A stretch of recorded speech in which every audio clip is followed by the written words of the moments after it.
Yeah, good afternoon. I firstly, let me just apologize for being very late today, but there was a very urgent PPT, PowerPoint presentation and document that I had to prepare for MHA. Has to go today, and there were certain corrections. I hope you are understand.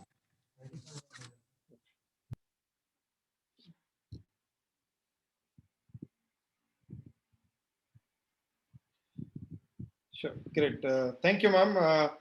Without further welcome to Triple ITV, and on behalf of the International Institute of Information Technology, Professor Jyotsna Bapat is our Dean faculty. I would request her to welcome. So this being the lead all-women session, we wanted Jyotsna ma'am to do the honors. Over to you. Thank you, Karthik.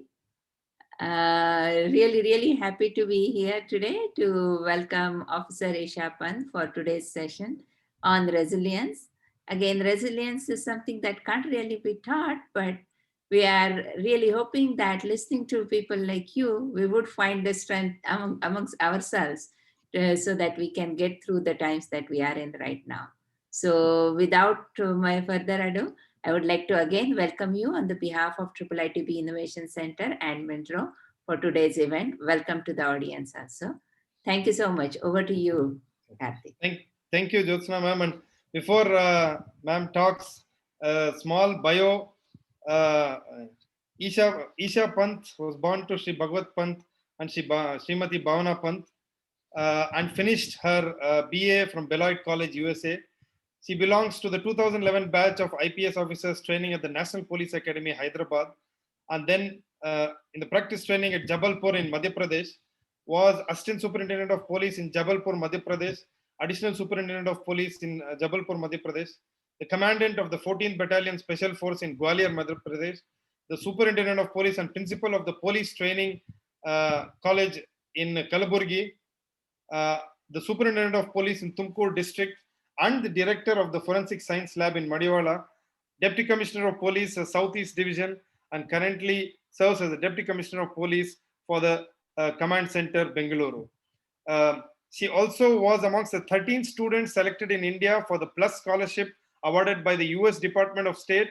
She was the best probationer of the 2011 batch of IPS officers and was awarded with the Home Minister's Revolver and the Prime Minister's Baton, and was adjudged as the topper of the IPS batch. She also is a TEDx speaker and works on aiding in the development of an egalitarian and gender-neutral society and working towards developing a more sensitized police. Her personal interests include listening to music, reading and writing books, writing, and dreaming about living in the Himalayas. A few other things was that I believe the movie Ganga Jal was inspired by her, and Priyanka Chopra acted in that movie inspired by Isha ji, and also as a one of the most inspiring women officers during this pandemic. I mean, when I was part of the Chief Minister's War Room on COVID when it started, and Madam's dynamism is seen. Thank you so much for whatever you have done and you keep continuing to do. And who but you could teach all the attendees something about resilience. Over to you, Isha ji, and the session is yours. Thank you. So yeah, good afternoon, everyone, and thank you, Mr. Karthik and Professor Jyotsna for that introduction, and thank you for inviting me for today's session. The topic for today's session is actually very interesting and something that I really believe in, because I think especially these days we hear this word very often, right? Resilience. And why we hear this word more often these days is because the times that we are living in. We are living in kind of flux, changing times where we are living in uncertain times. We do not know what future holds for us. We are in a we are in a situation which we have never faced before, ever in our lives. So when we are faced with something unpredictable, that's when we are required to be actually very resilient. And be it our health, be it the well-being of people around us, be it our job, be it the nature of the economy, be it anything for that matter. Everything is, seeing a change, and nothing is predictable right now. So in these circumstances, it is more important than ever to hold our ground and to uh, to be rooted. So when we talk of resilience, as you've rightly mentioned in your topic, it is an art.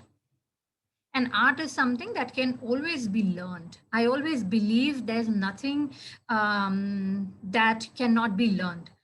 We all are, definitely we all have our personalities, and sometimes we are born with certain peculiarities. However, I'm a firm believer of the fact that humans create their own stories, and we do have the power to the change our perspective towards life, no matter what our previous conditioning is. It is tough, but it is possible. We all have heard the story of Phoenix, right? I think we all know, we all have heard this phrase, rise like a phoenix. Have not, we have, right? So what does that mean? When we talk of rising like a phoenix, we know phoenix is a mythological bird which actually builds its own pyre. It goes inside the pyre, and it can it burns itself, and then it rises from its own ashes.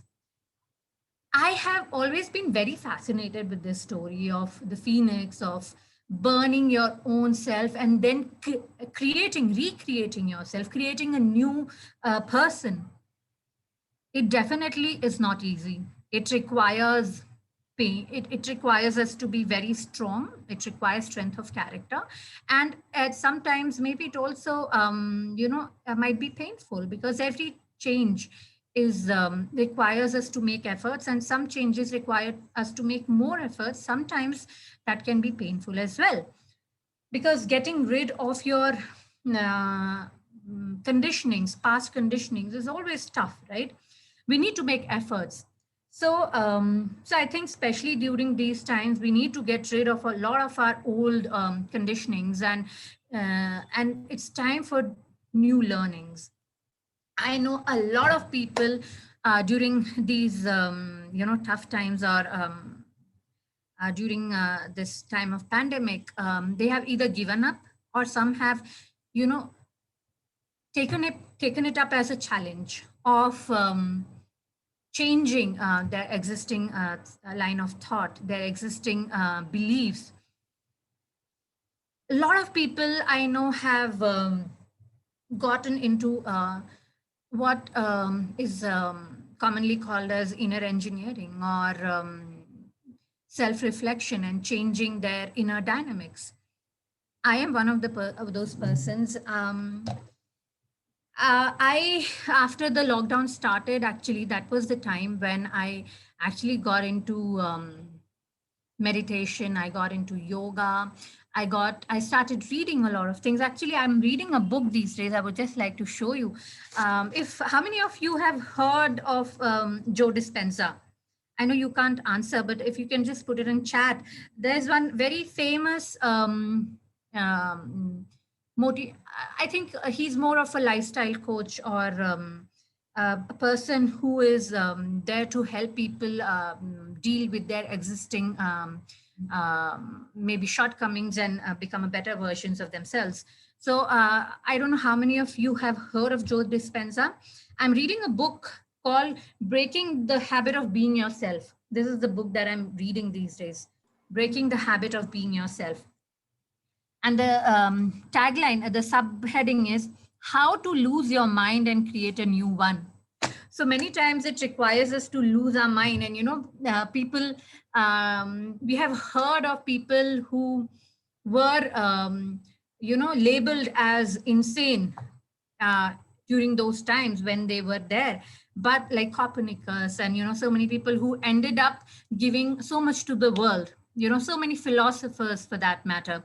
So I think it is very important for us to understand that many times we need to lose our mind and create a new one. That is very, very important, especially during these times. I think when uh, when we are faced with something unexpected, that's when we are required to change ourselves. And I think this is such a wonderful or situation that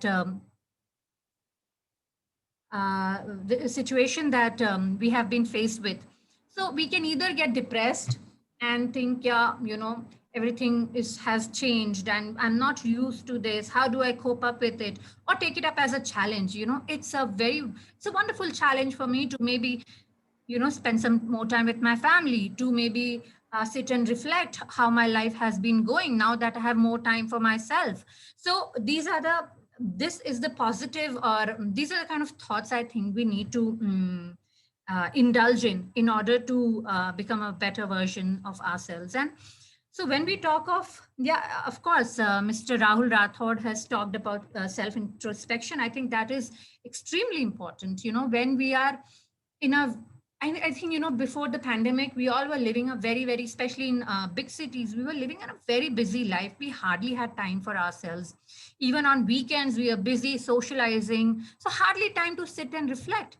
And during this last year and now, I think people got a lot of time to sit and reflect on their lives. And a lot of people have made amazing progress with themselves.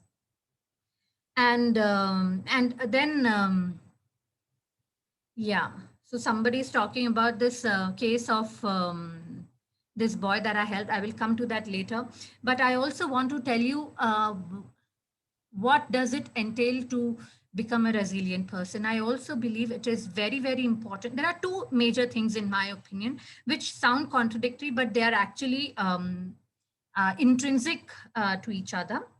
So if we want to be resilient, we need to be flexible. And secondly, we need to be very, very rooted. We need to have our, you can imagine yourself like like a lotus, plant. Lotus plant has very deep roots. I think you all know that, it has very, very deep roots. At the same time, it's very flexible, it moves with the waves. So I think we need to be like that, we need to be rooted. At the same time, we need to be flexible. We need to be ready to move with the wave, no matter how the waves are. Sometimes they might be against us. But if we have these two, qualities, then I think definitely we will be able to deal with any kind of situation that we face. So I was told that this group is a mix of, I think, entrepreneurs and professors and students and everything. So, Mr. Karthik, you can correct me if I'm wrong. It's students, aspiring entrepreneurs, and some of our professors. Yeah, so entrepreneurs, I think entrepreneurship definitely requires one to be extremely resilient, because you will definitely face failures. There's nobody in this world who can say that I have never faced failures. And if they haven't, it's pretty sad, because actually when you face failures, you learn much more than you learn while you're succeeding in everything. Failures, I'll just tell you my example. I came back from the US, and until that time in my life, I used to think that I am very good and I can do anything, and I was not used to failures. Then I decided to take the UPSC exam, right, a civil service exam. And I was extremely, you can say I was actually overconfident. I was not confident, I was overconfident. So there's a thin line between being confident and overconfident. I was very, very overconfident. I thought that I can do anything. But that's where my failure, that was actually a wake up call for me, because I took the exam. In my first attempt, I could not get through. I went to the mains, and then I went to the interview, and then my name was nowhere in the list, and I was shocked. I was like, how could this happen to me? And everything went off so well. That's when I sat down and I realized where I was going wrong, you know. Until then, I failed to see where I was going wrong because I had this like I was like superbly confident. That's when I realized, no, these are the places when I actually committed for, so many mistakes. And because I was so overconfident, I just failed to see my mistakes. And I think that 1 month I just sat and I just reflected and I just kind of went deep inside. I just thought, I just saw what all I did in that last 1 year. I wrote down everything. And the second time I did not commit those mistakes. So it's very important for us to fail so that we are able to perform better and we become a better version of ourselves. We also become, failure also teaches us humility, which I think is extremely important to be humble and to know that there are so many, like, millions of people who are extremely good, who are maybe thousands of times better than us, and maybe to learn from them and become better, and not to compete with them, but to learn from them. I think that is extremely important once we start learning rather than competing. And that's what I try to tell my daughter as well. She's only 4 years old, and I think, we in India, we live in a very competitive society, which I think is not very healthy. Many times this competition is not very healthy. So whenever you do something, or please, you should learn from all the successful people around you, but don't be jealous or don't try to be competitive, because sometimes when you try to be competitive, you try to also indulge in things which are unethical maybe, or which will finally not take you too far.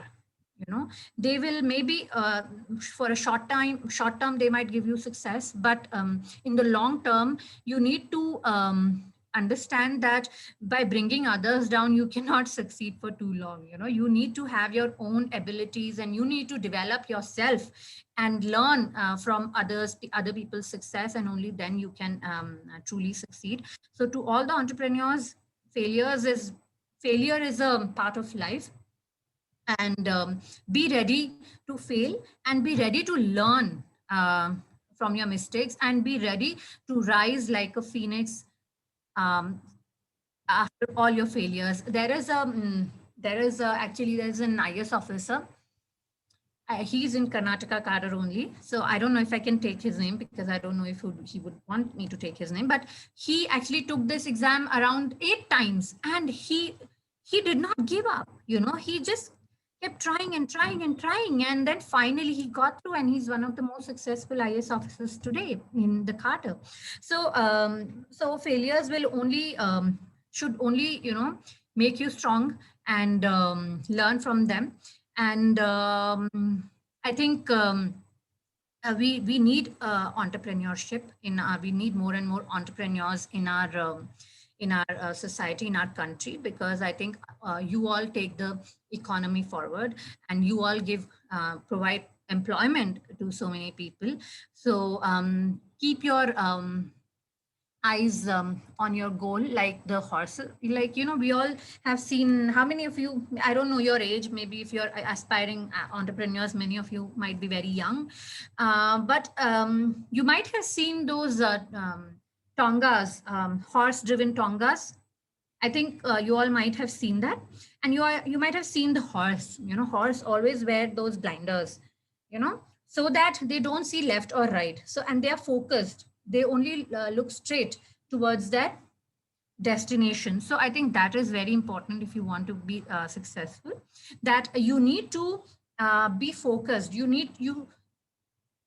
Distractions are innumerous, like we have numerous distractions, but it is important to keep our focus towards the goal and not get distracted by all the diversions in life. So please do that. And my best wishes to everyone. And if anybody has any question, they might ask, because I think I've spoken. Q&A. No, you can still, they can, yeah, if anyone has any questions, you can just put it in Q&A. And just two preludes. I believe you're very famous to have battled even the Naxalites in Madhya Pradesh and many other situations. So how was that that at such a young age you could sensitize the issue?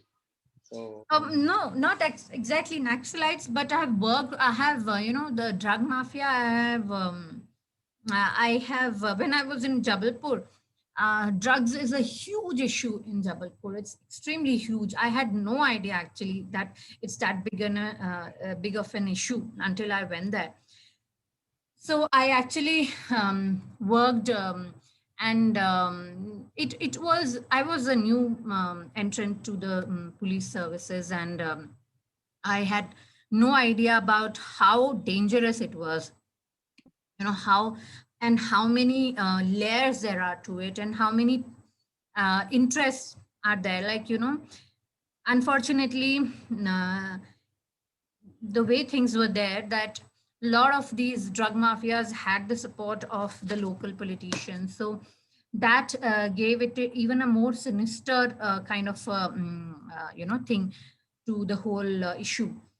So it was quite a challenge, especially when you have the local politicians, the MP, the MLA of that place supporting these drug mafia, especially when local MLA was extremely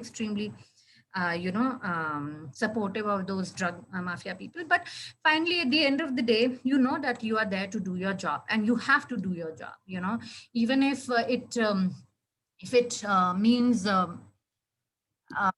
dealing with some kind of life threats, or people trying to come and threaten you of dire consequences. And there was one other situation where an MLA came with his hundreds of supporters, and he threatened me and whatever. And I was there only. I had gone to one of his supporters' house to raid, and I had gone only with 4 people. I was young. I had no idea it could be so dangerous. But I went only with my 4.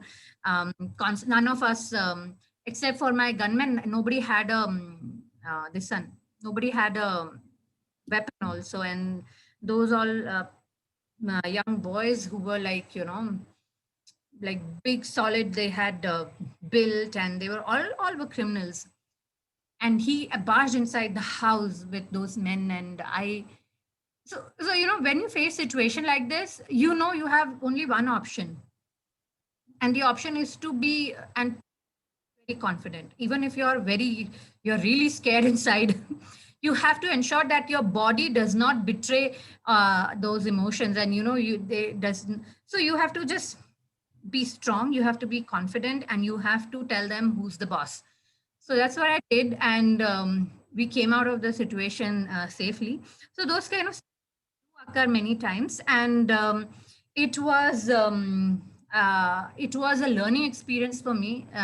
So I also learned how to protect me and my people. I did. That's when I realized that I should not have been so foolish enough to put my, and especially the life of my men who had accompanied me in danger.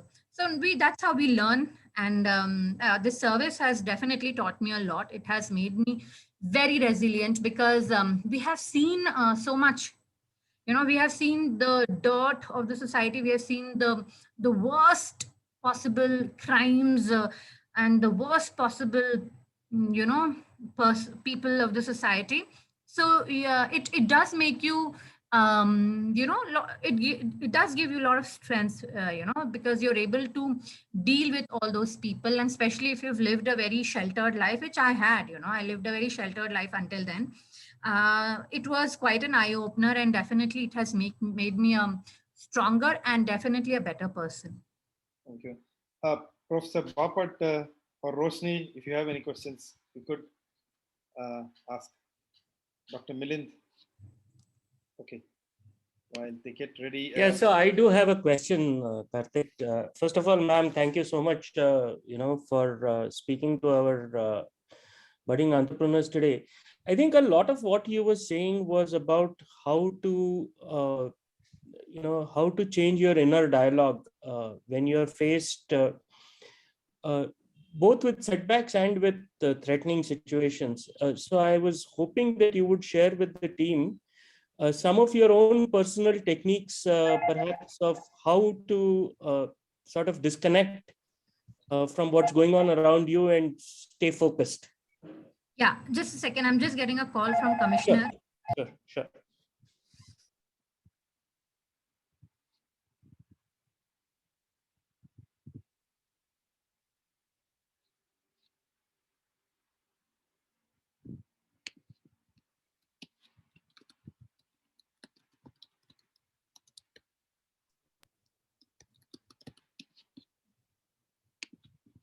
Yeah.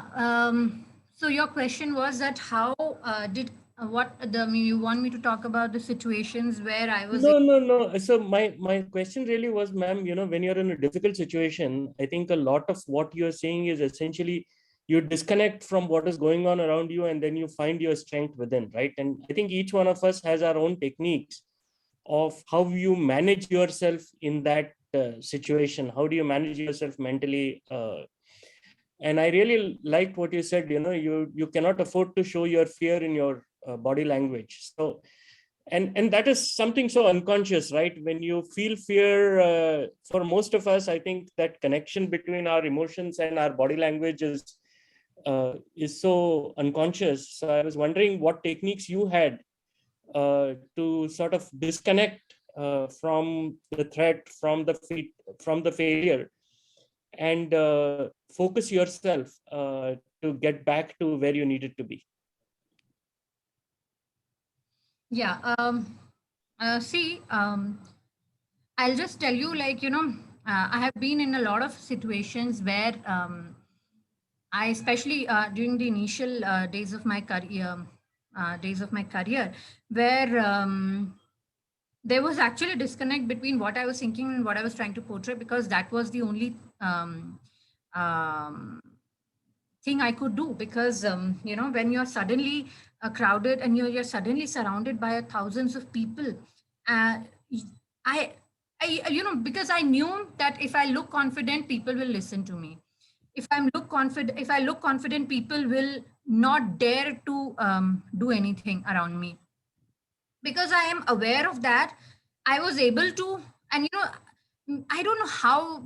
It was not it was not a conscious thing that this is how, but you just think in your mind that I'm confident, I can deal with, I can do it. You just think about it and you just put your head high and you're able to. It's there's a I am also a student of psychology, so I know I've studied body language in a great detail. It was of a lot of interest to me since I was a student. So I know there are certain body languages or certain body movements which make you look confident. So because I was aware of it, I could do that. I know if I put my head high, higher like this, and if I put my shoulders back, I will definitely look confident to everyone. So there are certain things, maybe, if you are also, maybe your readings and your past knowledge comes to aid. And that's how I did. I do not, and it was not very, very conscious also, because I knew it just came to me. And let me also tell you briefly about what I am doing right now to change my thought process, since you talked about the techniques that all of us use. Many times we are in a situation where we feel let down by a lot of situations, maybe a situations by people, by our bosses, by anybody. It can be your family, it can be anybody for that matter. I have been practicing meditation. I have been reading a lot, the book that I talked about. So I have devised mechanisms for myself to deal with these situations. So I'll just give you a couple of examples. For instance, if I am in a situation maybe with my family where I am not happy with the way things are happening, what I do is the best thing that the technique that works very good with me is that I just try to leave that situation. I do not react. because reaction will lead to a counter reaction, and then that will continue and it will not solve the problem, especially when people's emotions are high. Counter reaction and reactions will mostly worsen the situation. So if you want to worsen the situation, you can go ahead and do that. But if you want to be in control of the situation, I try to leave the situation. I go out, I just take some deep breath. I just maybe take a walk or listen to some music. I come back, and then when I come back, the dynamics of that situation has changed. The emotions have come down, mine and the other person's, and then we are in a better position to talk it out and deal with the situation in a better way. If it is my boss, definitely I am not in a position to leave. What we can do is, it's important for us, I mean, I might, people may not agree with it, but I believe that it is important for us to speak out. Speak out in a way which is palatable to the other person. If I am not liking, and if I just go and fight with my boss, definitely it's not going to bring any result. So what is the correct, and I have had those kind of situations as well, where I have not had very good interaction with my boss and it ended up spoiling the entire issue. So then I reflected, how could I made the situation better? So I believe, speaking in a way, we all know how our bosses are. We know their characteristics, we know their personality, we know what kind of communication works with them. So understand that situation, understand your that will not happen overnight. You have to spend some time with that person and understand that person, and then put your point forward in a way which is more acceptable. And it is important for you to and be assertive but not be aggressive. I have always believed in assertion, but I have never believed in aggression, because aggression will always have counter aggression. Assertiveness will have audience. So that's how I deal with situation in my lives. And we are all different. We are all different. We all devise our own strategies. These are my strategies, and this is what works for me. But for you, something else might work. So we need to understand what we are, what are our shortcomings, what are our strengths, and then go ahead and devise certain strategies for us in our life. So Amulya Evangeline says, ma'am, expressing confidence through body language point is very inspiring to me. Thank you. And Meera Muthukrishnan has a question. Thank you for sharing your experience. It is very inspiring. How do you maintain the enthusiasm and hope about social change and not let yourself become cynical when you encounter roadblocks when doing your work? Wonderful. That is such a beautiful question. And definitely, we are all humans, and sometimes we do feel upset when we see things not going our way. But when I initially joined, I used to get really upset. I was like, what is this? What is happening? Why are they not understanding? This is not right. And why is this happening in our country? Blah, blah, blah. I would really get really agitated. But then finally I realized that, I have within my own boundary, within my own sphere, I can definitely make some change. I cannot, and I should not even attempt to change the whole system. It is not, that will only frustrate me. But I can definitely change the sphere around me.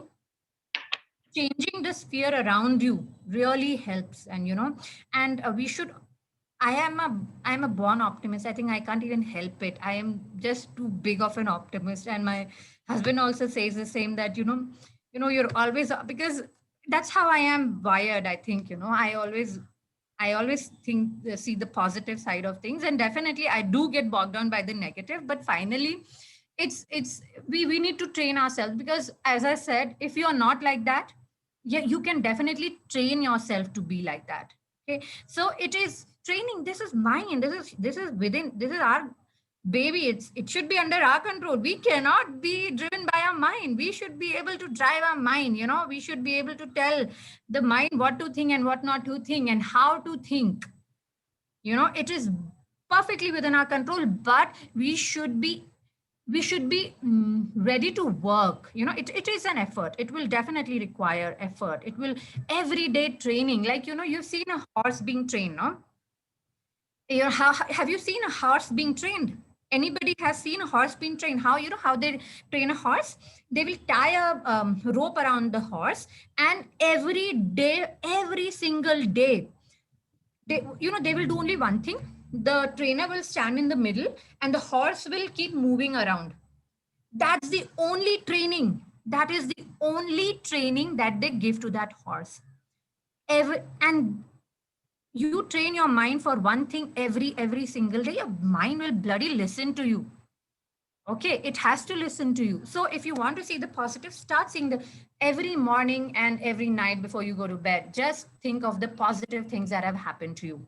There are thousands of negative things that must have happened to you. At least one positive thing, maybe the food was good, or maybe you face less traffic on the way, or maybe you got some good thing your boss said about you, or your child gave you a good hug, or whatever for that matter. There will be definitely, or the weather was beautiful. I mean, in Bangalore we will definitely have that every day, that positive thing of have beautiful weather.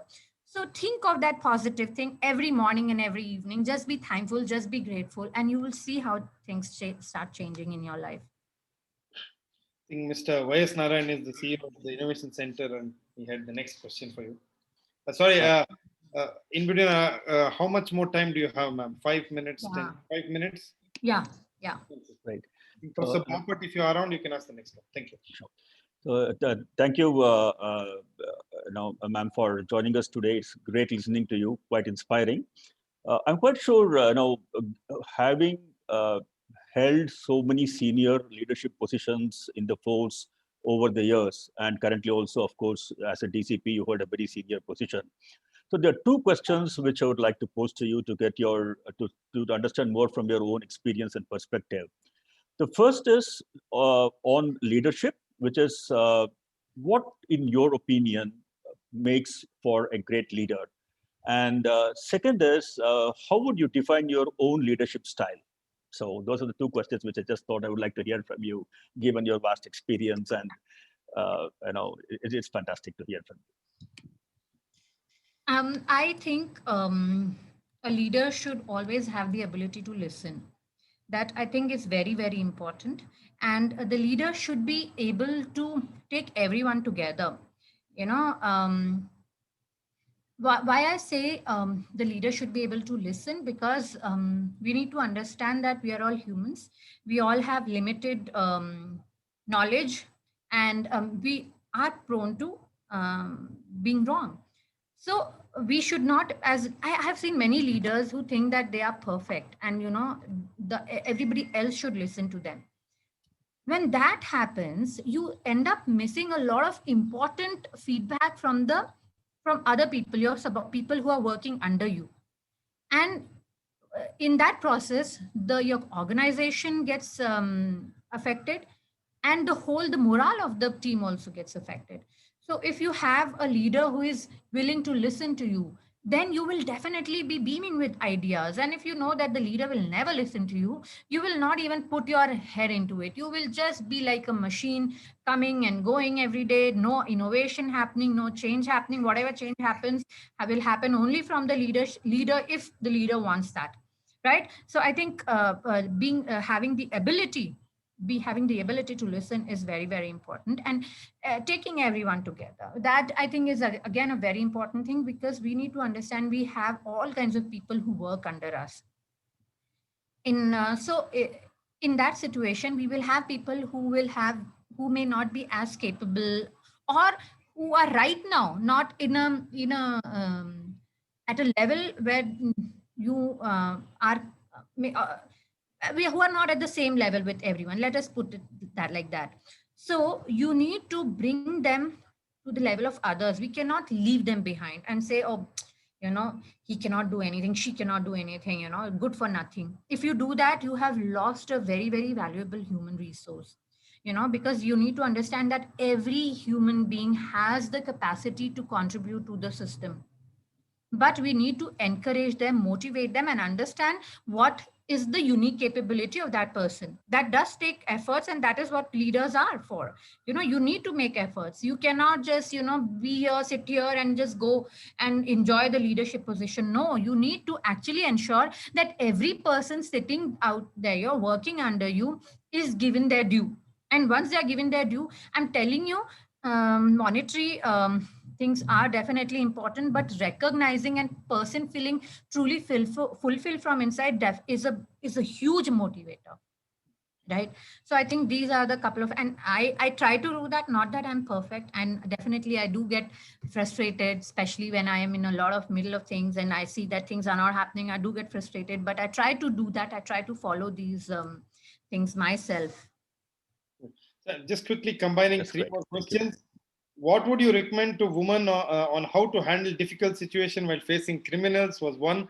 And I remember reading a story about you, madam, that you were the first woman SP of Tumkur and you went to Hyderabad via road from Gulbarga, took a flight from Hyderabad to Bangalore, from Bangalore to Tumkur via road and took charge of the place and came back. And then you get a call that there was a remote situation and you went back and diffused the situation and slept at 3:30 a.m. and when you were 5 months pregnant. That too. Yeah. Taking charge of the situation. I mean, it's truly extraordinary in the spirit. And thank you so much. And No, I mean, let me tell you, it's not at all extraordinary, because so many women do that. So many, I have seen my mom work till the last day of, and so many women do that. Nothing extraordinary about it. But yes, we need to understand that no situation for anyone, be it man or a woman, nothing can be an impediment if you really want to do something. I think Dr. Gade said that he wanted to ask you that being a woman in this very male-dominated context. Yeah. So yeah, that is, I've spoken a lot about how police is actually a male-dominated profession, and it was meant to be like that for many years, and even now we face that situation. So I always believe that we are officers, and I do not see myself as a woman officer. I see myself as an officer. I'm not being paid here to be like a woman officer. What does it mean to be a woman officer? We are all the same. Men, women, we are all required to do our job.